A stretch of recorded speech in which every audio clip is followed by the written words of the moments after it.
everybody, and welcome to this session as we continue looking at festivals in Trinidad and Tobago. Now, while that is the topic that we are looking at, the one that we're looking at today is not particularly a festival. It does involve a procession and it is a commemoration, but not exactly a festival. Nonetheless, we still know how very important it is for us to learn about our culture or the many cultures that make up who we are as Trinidad and Tobago, including different religions and their practices. So today we are looking at Hosay, which is a Muslim celebration. Now, before I go on into talking about all the different things, I would like you to look at this video, which is brilliantly produced by TTT, our local TV station, that highlights a lot of the important things that you need to know about Husay, also referred to as Muharram. So we're going to watch this video first, and then I'm going to talk a little bit about it after. Hosay commemorates historical events of great importance to Shia Muslims around the world. But the way that it's reenacted here in Trinidad and Tobago with all the drama and the theatre of the dancing moons is unique to the Caribbean. And it has its origin story right here in Trinidad and Tobago.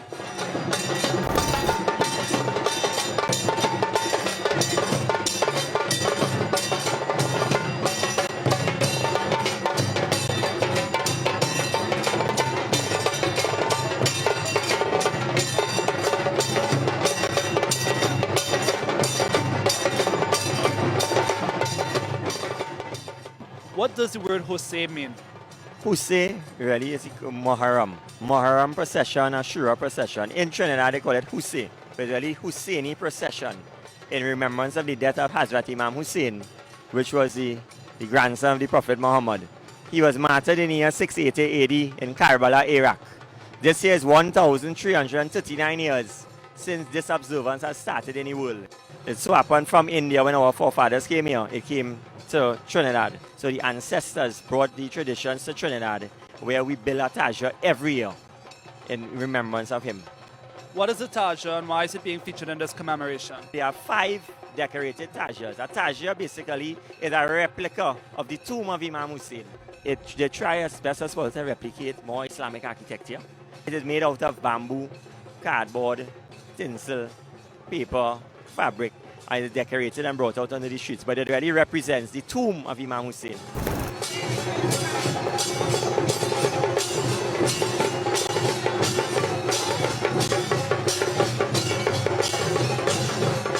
And we have the 2 moons. We have the green moon, or the blue moon, representing Imam Hassan. He was poisoned, this is why they call it green or blue. And we have the red moon, which represents Imam Hussein, red, because he was beheaded at the Battle of Karbala. There are only 2 moons they could find in the world. That is right here in St. James, Trinidad. As you're aware, as you can observe on the streets, not only Muslims partake in it, and we are so unique and we are so thankful to live in this blessed nation of Trinidad and Tobago, where everyone is one people. We have a member of the TTT family participating in the Hosay commemoration, cameraman Ali Mohammed. Ali, how many years have you been doing this? I've been doing this 22 years. This is something that I grew up in and I try to make the best of it because it's one time for the year. All right, so when the moon dancers are dancing with the moons, I notice a group of men and you all take turns lifting up the moon. How does that work? Well, when one gets under the moon, the moon tends to be heavy. So the person will spin the moon or will turn the moon until the body gets tired. And the reason for the amount of people around it because we don't want to touch the ground because we believe that it's sacred, something sacred, and it shouldn't touch the ground. So we spin until we get tired and we just pass it on to somebody else. And when the moons get really close together, how do you all time it to make sure that the 2 moons don't hit? Well, that is basically the fun in it, Once you meet someone else in the other section of the moon, which is the red moon, it tends to be fun. Both participants, they watch each other and they move according. TTT will always be well represented at Hosay with Ali Mohammed. Thank you so much. I know you got to get back into it now.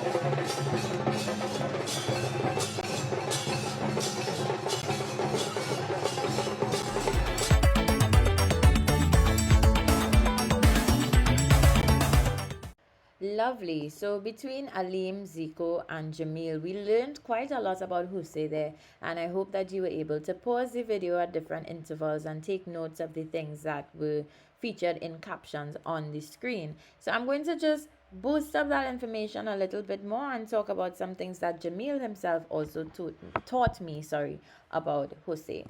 So Hosay is celebrated every year during Muharram, which is the first month of the Islamic calendar. Now, the reason that we say it's not really a festival is because it commemorates the death of Hussein and Hassan, particularly. And because death is, of course, something somber and something to mourn, we don't particularly call it a festival. So, even though there's quite a lot of performance elements involved in it, we don't really compare it to carnival or other celebratory festivals in that way.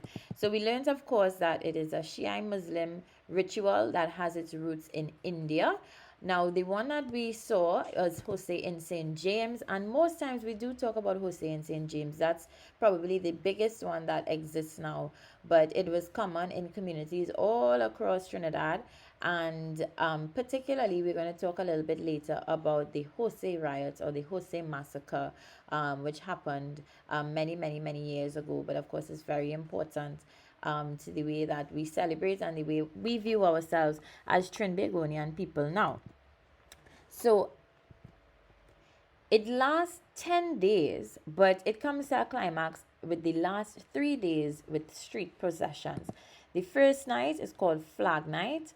The second night is where you have Small Hosay, and the third and final night is Big Hosay. So, very interestingly, the flags at Flag Night are actually a Hindu element that are incorporated, even though this is a Muslim festival, because we have such a multicultural, multi-religious, multi-ethnic society. You find that there are very few celebrations or occurrences that we have here that are pure in inverted commas. Our different cultural and ethnic groups tend to influence each other. So the flags here commemorate the half brother of Hussein and Hassan, who was killed on that 8th night. Small Hosay is where you have little Tajas that represent the 6-month-old son of Hussein, who was killed in battle. And then Big Hosay is where you have the huge Tajas. As you saw, he mentioned, they look like Indian architecture, right? They kind of look like the Taj Mahal, and they represent Hussein's tomb. Now, all of these are taken from the yards, which was where people prepare them throughout the season. And then, so the yards will literally be the yard of someone's home. And then they're taken out into the streets and taken out along the route. On sunset on the third day, now I don't think they do this anymore, but normally they used to take the big Tajas and actually send them out into the ocean and sink them. But it is not the best thing for the environment. So I think they have found ways now to have biodegradable materials. I've heard of cases where they would actually bury the Tajas instead. But that was the regular ritual. You would actually take them to the sea and send them all the way out. Now, for all of them, the music is a very important aspect, and from the video, you could tell that you are hearing tassa drums. So we just want to look at the physical elements of Hosay a little bit more. So of course we have the Tajas, and we have the two large half moons, the red moon and the green moon, and we have the dancing of the moon, and of course, as I mentioned, the multicolored flags. So here's just some closer up photos, even though the video was very vivid. As I said, tassa is very important in Hosay. It is symbolic of the war drums. Now remember, we're talking about death and war, one of the brothers that was killed in the Battle of Karbala. And these drums are played in set rhythms that are common throughout the world. So if you go to India or you go to Iraq or anywhere else you go, they have a procession, you will also hear them using the same rhythms on their drums. So now, because tassa drums were traditionally made from animal skins, you had to be able to keep the drums in tune by tightening them, right? And in order to do that, you need heat. So even though now a lot of the tassa drums are made from synthetic materials, it is quite normal to see traditional tassa drums being heated on fires on the road. So you'll see, like on the pavement or on the roadside, there are these small fires where the tassa drummers will just bend down and carry their drum, and allow the fire to touch it, so it could be tightened a little bit. And just like in other religions, we perceive drumming as a way of communicating between here and out. So the earthly world and the world where our ancestors and where the spirits exist, right? So there are different hands in inverted commas. Each different rhythm on the tassa drum is called a hand, and you will have a war hand, a marching hand, a mourning hand, a peace hand. These are things that are common throughout the world. And if you think about African drumming as well, there are different drum beats that are for different occasions and different emotions. So again, just pictures again of the tassa drum, and the tassa drum being heated on these small fires to make sure they are tightened and in tune. Of course, we looked at the movements of dance, entailing dancing the moon. One thing that they did not mention was something called gatka, which is an ancient type of stick fighting or stick dancing, that of course also represents the war at Karbala. Now, you might want to compare this to our stick fighting tradition in Trinidad and Tobago, but that's something that we'll do at another time. So when we talk about the who, in the weeks leading up to Hosay, of course, you have to put effort into building all of these huge things, right?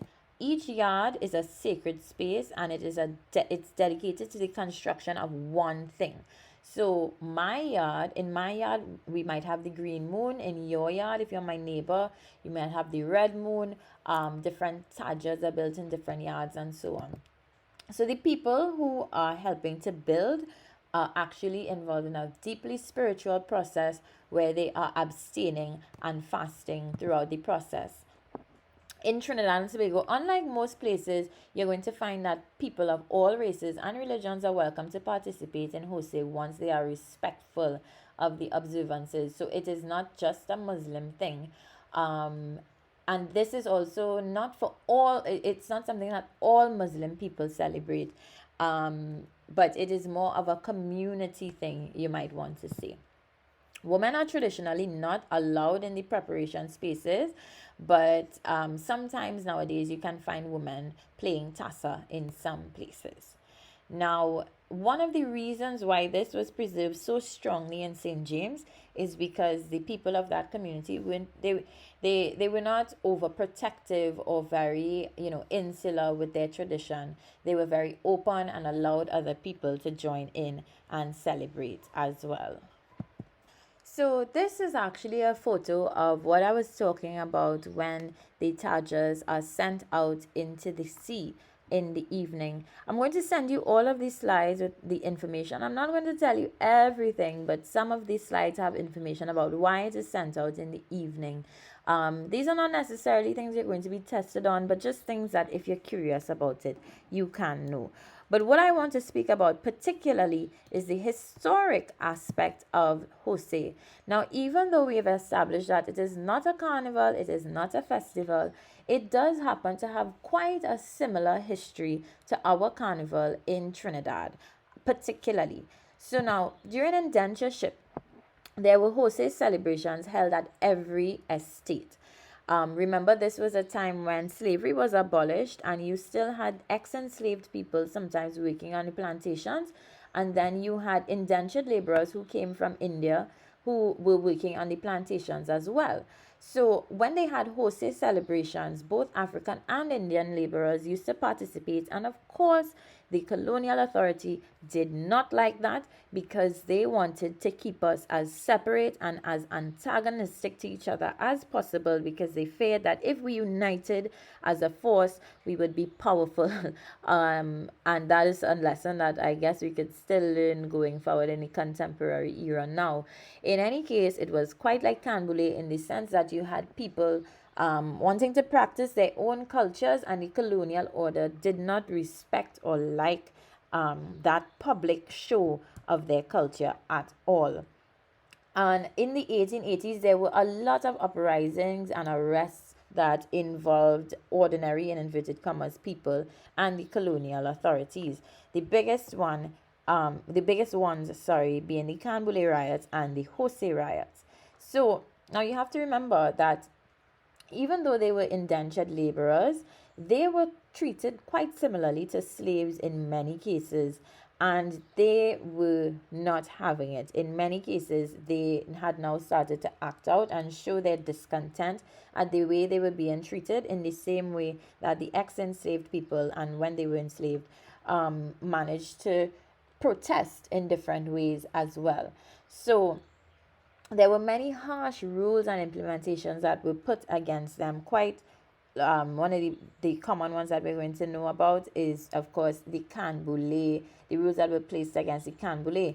So in 1884, which was only 1 year after the first canboulay riots, the colonial government sent out an order to ban Hosay, right? And same thing that happened with canboulay. People said no way. They still came out in their numbers. They came out into the streets to be able to commemorate their own culture and pay homage to their own tradition. And the police came and tried to shut it down. So now, when the celebrants came out and they refused to retreat, the police fired shots into the crowd. Now, at least 22 people were killed. That's a lot of people to die in one incident. And over 120 people were wounded in what you call the Hosay massacre, the Jahaji massacre, or the Muharram massacre. And this was the same Captain Baker who tried to shut down Canboulay and put laws against it thereafter. So for the people who live in and around San Fernando and Princestown, all of the people who were injured were actually taken on carts and just dumped in the Paradise Cemetery in a mass grave, which is where the San Fernando Central Market now is.